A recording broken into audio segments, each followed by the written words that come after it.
balanced budget, and more importantly, how would you implement it if you're in favor of it?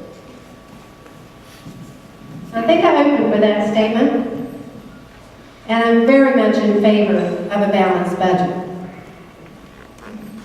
I have an opportunity tonight because I happen to have several board members at the Osceola County Association here, Daisy Sid and Renee Clark and Angel Ortiz. I want to tell you something about what was done here at home that's got to go to Washington, D.C. I was fortunate to be asked to come to the association back in 2010. Now, we had suffered, the entire real estate market had suffered, so you can imagine what had happened to over 1,900 realtors. And that association had been bleeding red. Now, we are solidly in the black. We have doubled our assets, and we deliver a balanced budget every year, surpassing our strategic planning goals and meeting goals, national awards, grants that have never been received before, things that have never been done before, with greater service to the members. And we did that, cutting $100,000 out of the budget. And it took all of us. There's 15 of us. And we're different ages with different backgrounds, born in different places. You can find a more diverse group of type A personalities, and we're all opinionated. And yet, we were able to do right here in Osceola County what they can't do in D.C. And we did it looking at two main principles. One, do not raise dues on members who are hurting. Oh, I forgot Sue Fowles, she's on my board too. Hi Sue, you're back there. And everyone had a part of that. That's what partnerships and building coalitions and working together does for you. But we did it by not raising dues on members that were hurting. That's the equivalent to not raising taxes on citizens that are hurting. And I have signed the Americans for Tax Reform Pledge not to raise taxes. And we did it by submitting a balanced budget.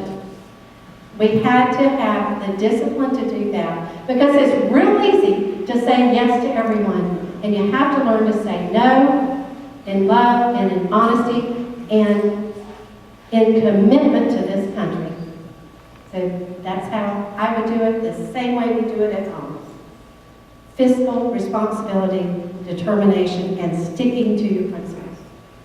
I think everyone in this room has had to live within their means. Purchasing a home, seeing if I can afford that new car, seeing if we're going to be able to make it. I live with a serious fiscal conservative. She makes sure that everything is right. Everything needs to be, the checkbook balanced, everything in our home is through the file.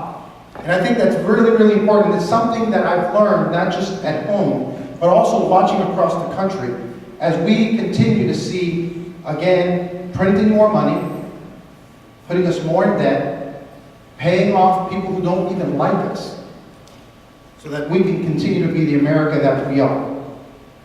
I don't like the America we are right now.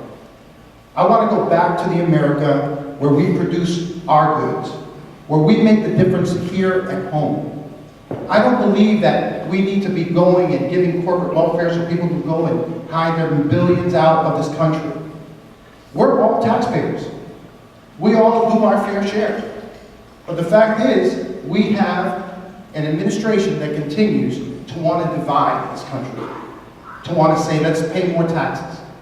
I don't believe we need to pay more taxes. We need a flat tax. We need to get rid of all those rules. And I know it's going to hurt maybe if you're an accountant or a lawyer to hear this, but we need to put them out of business when it comes to our taxes. We need to be able to figure out the code and simplify it in such a way that we all can understand it. I think it's that simple, and I think it can be done. But it's going to take people to go up there and stand on these soapboxes and start talking about these issues. It's easy to talk about what's going on right now. There are so many things going on all over the world and in our own country. I mean, the president surprised me today. I mean, I'm sure he was shocked when the president came out today and spoke about the VA issue. He had no idea. Well, everybody else for the last 3 months have been telling you about this, but you had no idea. He has no idea about a lot of things.